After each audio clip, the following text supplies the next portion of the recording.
안녕하세요. 진보관을 위한 새로운 공간 알파박스를 운영하고 있는 노뱅입니다. 저희 알파박스는 2015년부터 시작해서 서울, 대전, 부산, 청주, 김해, 양산 등 6개 도시에서 14곳의 공유창고를 운영하고 있습니다. 저희 알파박스는 진보관을 위한 새로운 공간으로서 집보다 깨끗하게, 집보다 편리하게, 집보다 안전하게 보관하는 것을 운영 원칙으로 삼고 있는 회사입니다. 도시의 공간이 협소해지고 공간에 대한 비용이 상승하면서 점점 많은 사람들과 기업들이 사무실과 가정에 부족한 공간을 확보하기 위해서 노력하고 있고, 저희들은 그 부족한 공간을 만들어 드리는 역할과 동시에 도심의 공실 상가를 가진 분들에게 새로운 수익형 부동산 모델을 제시하고 있습니다. 기존에 제가 하고 있는 사업은 제조업인데 선박에 들어가는 부품을 생산하는 업이었습니다. 그런데 그런 업에 대해서 경쟁력이 별로 없었고 업황 전체가 불황을 겪다 보니까 새로운 사업에 대해서 고민을 했습니다. 40대에 들어서 제가 대학원 공부를 하면서 사람들과 토론도 하다 보니까 새로운 사업에 대한 기준을 갖다가 몇 가지를 정했는데, 첫 번째가 부동산 사업을 하는데 운영 수익과 투자 수익을 함께 가지고 갈 수 있는 그런 사업을 한다는, 또 두 번째는 사람이 필요 없는 사업을 해야 된다는 생각, 세 번째는 불황에도 유행에도 견딜 수 있는 사업을 해야 된다.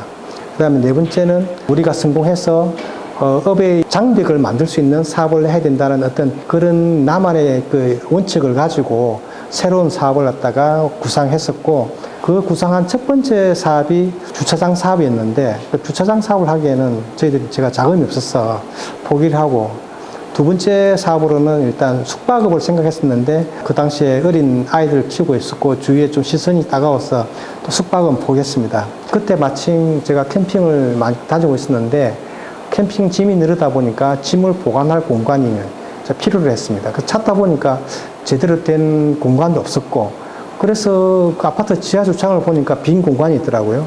그 공간에다가 이런 창고를 넣어서 나도 이용하고 다른 사람들 사용하게끔 하면 좋겠다, 그런 마음을 가지고 조사를 했는데, 아파트 주차장은 공유 공간이라서 제가 개인적으로 사업을 할 수 없었습니다. 그래서 이제 미국과 유럽, 일본 등 선진국의 사례를 조사해 보니까 이 사업이 셀프 스토리지라는 부동산 임대업이고 1950년대부터 시작된 사업이라고 합니다. 그리고 미국 가정의 20%가 이 보관 창고를 이용하고 있고, 옆나라 일본 같은 경우도 지금 가구 수의 1%가 이런 창고에 짐을 보관하고 있다고 합니다. 그래서 제가 일본을 2번을 다녀와서 벤치마킹 하게 되었고, 2015년 12월에 첫 지점을 경상남도 김해에서 시작하게 되었습니다. 중소기업에서 10년간 근무를 했습니다. 제가 한 일은 기계를 설계하는 일과, 그 다음에 설계한 기계를 갖다가 조선소에서 파는 영업 업무와, 그 다음에 그 기계가 고장이 났을 때 수리, 하자 문제를 갖다가 확인해주는 CS 업무 등 다양한 업무를 했습니다. 제 회사를 창업을 해가지고 몇몇 그 아이템을 가지고 사업을 시작해서 처음 몇 년 동안은 굉장히 성공하기도 했습니다.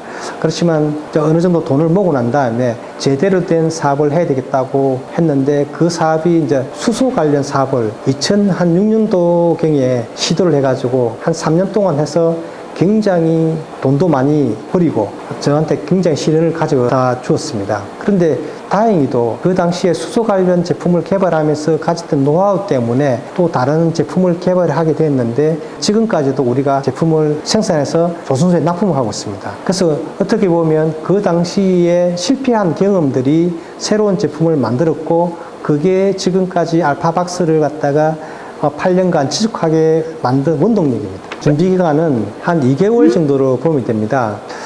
처음에 저희들이 와서 실측을 하고 도면 설계를 뽑고 견적을 뽑고 난 다음에 내부에 이제 뭐 철거가 있으면 철거 작업도 해야 되고, 그다음에 뭐 텍스타일 같은 그 작업도 해야 되고, 조명 작업도 해야 되고, 바닥에 공사도 해야 되고, 공사가 어느 정도 마무리될 시점에 이제 공장에서 이 캐비넷들이 보통 한 달에서 한 달 반 정도의 작업 기간이 걸립니다. 그러면 마지막 한 2주 동안에 이런 것들이 들어와서 설치가 되면서 이제 마무리가 됩니다. 보통 한 2개월 정도 된다, 그렇게 생각하시면 됩니다. 이 업을 갖다가 8년 동안에 뭐 수도권과 서울, 그 다음에 지방에서 14번을 해봤잖아요. 대부분 서울과 수도권이 좋습니다. 인구가 많은 쪽이 좋습니다. 그렇지만 이 사업 자체가 입지만으로 되지는 않습니다. 왜 그러냐면 이 사업이 공간 임대업이다 보니까 창고의 크기에 따라서 매출이 거의 정해져 있습니다. 그런데 위치가 좋고 입지가 좋은 것은 당연히 건물의 관리비도 비싸고 그 건물의 그 임대료도 비싸기 때문에 그러면 이 매출에 대비했을 때 비용이 너무 많이 나오기 때문에 제가 생각하기에는 최고의 입지는 대도시 근처지만 가성비 있는 건물과 토지가 있어야 된다. 주요 고객층은 20대부터 50대까지 특별한 어떤 연령은 없습니다. 여자가 한 55% 정도 되고요. 그다음에 남자가 한 45% 정도 됩니다. 그래서 뭐 이것도 특별한 건 아니고 그렇지만 그 중에서도 저희들이 두 가지를 보면 30대 싱글 여성분들이 많이 이용하는 것 같습니다. 취미생활이라든지 화장이라든지 그다음에 가방이라든지 옷, 신발 등을 많이 가지고 있는데 살고 있는 공간이 너무 작은 것이죠. 특히 그분들 중에서 또 이커머스 하시는 분들이 정말 많습니다. 집에서 사업자에 등록을 내고 물건은 여기다 보관하면서 택배도 보내고 물건 쌓아두는 어떤 그런 분들이 정말 많은 것 같습니다. 두 번째 케이스는 30대 결혼한 가장, 아이가 있는 가장들이 이용을 많이 하는 것 같습니다. 아마도 그런 분들이 아이가 자라면서 많은 장비들이라든지 물건들이 늘어나는 데 비해서 그 아파트 크기를 갖다가 무한정 올릴 수는 없기 때문에 이렇게 보관하시는 분들이 많은 것 같습니다. 저희 같은 경우에는 다른 회사와 달리 이렇게 실내형 창고도 있고 야외형 창고도 있습니다. 그렇지만 이렇게 이런 실내형 창고를 기준으로 말씀드리면 50평 기준으로 평당 200만 원, 한 1억 정도 비용이 들어간다 이렇게 말씀드릴 수가 있는데 세부 내역을 뜯어보면 저희들은 아무래도 가맹비를 받아야 되고 그다음에 이런 시설물 캐비닛이 들어가야 되고 그다음에 이렇게 사인물이라든지 간판이 들어가야 되고 마지막에는 홍보를 해야 되기 때문에 홍보 비용이 포함되어 있습니다. 이제 여기서 포함되지 않는 부분이 있습니다. 이제 건물의 상태에 따라서 철거를 해야 되고 에어컨을 달아야 되고 새로운 인테리어를 해야 되는 그런 비용들은 이 부분에서 제어를 했습니다. 왜냐하면 그런 것들이 전혀 필요 없는 공간도 있고 모든 것을 철거부터 새로 시작해야 되는 공간도 있기 때문에 그런 비용은 빼고 순수하게 이 안에 들어가는 그 보관할 수 있는 공간에 대한 비용은 평당 200만 원이다 이렇게 말씀드릴 수 있습니다. 여기 있는 50평 기준을 말씀드리면 최대 매출은 750만 원에서 800만 원 정도가 나오게끔 설계가 되어 있습니다. 그렇지만 이 공간이 한 100개가 넘는데 100개가 다 찬다는 보장은 하지 못하기 때문에 저희들이 목표로 하는 개수는 한 70%에서 80% 차는 것을 목표로 하고 있고 그러면 한 650만 원 정도가 나올 것 같습니다. 이 매출에서 이제 비용을 빼면 되겠죠. 그래서 비용은 가맹회사이기 때문에 로열티 비용이 한 30만 원 있습니다. 그리고 이제 이렇게 보안에 관련된 시설과 인터넷 관련 시설이 한 20만 원 들어갈 것이고요. 그 다음에 하재보험을 별도로 들어야 됩니다. 그 나머지 부분은 건물 관리비겠죠. 건물의 크기에 따라서 100만에서 150만 원이 들어가는데 그래서 저희들은 가능하면 자기 건물에서 해라. 임대해서 하기에는 이 사업의 수익성이 좀 낮다라고 말씀드립니다. 순수익은 한 400에서 500만 원 되지 않을까 그렇게 예상하고 있습니다. 저희 회사는 지난 8년간 이 사업을 하면서 다양한 부동산을 구입하고 그다음에 여기에 사용되는 캐비넷을 직접 생산을 합니다. 그리고 또 직접 설치를 합니다. 또 가맹점도 모집합니다. 고객도 모집합니다. 그리고 또 우리가 운영도 합니다. 이 모든 것이 저희 회사의 비즈니스 모델입니다. 그리고 저희 회사는 서울과 수도권뿐만 아니라 부산, 청주, 김해, 양산 등 대도시가 아닌 소도시에서도 이 사업을 이미 해봤던 경험과 실질적으로 운영을 하고 있기 때문에 전국 어느 도시에서도 이 사업을 갖다가 할 수 있는 어떤 그런 회사입니다.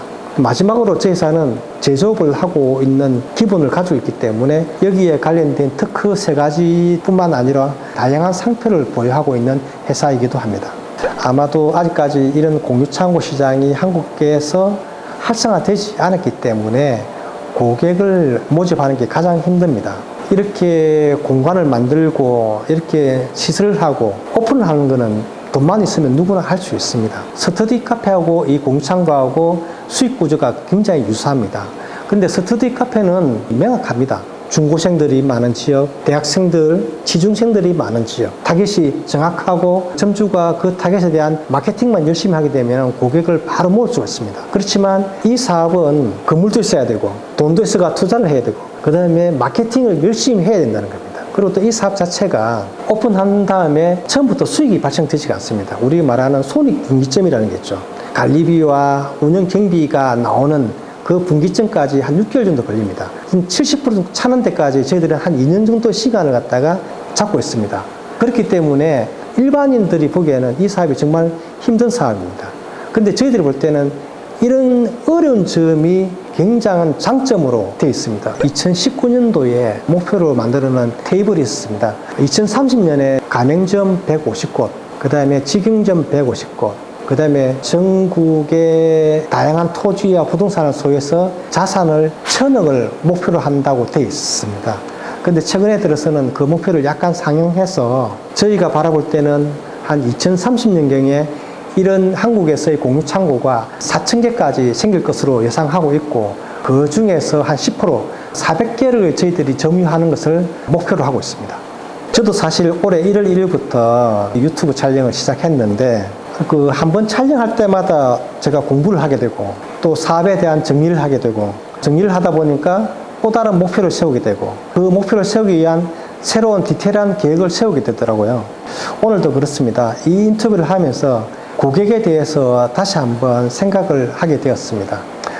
그런 점에서 감사합니다. 이 공간은 알파박스 종로점입니다. 혹시 종로 근처에서 짐 보관이 필요하신 분들이 계시다면 꼭 저희 알파박스 종로점을 많이 이용해 주시기 바랍니다.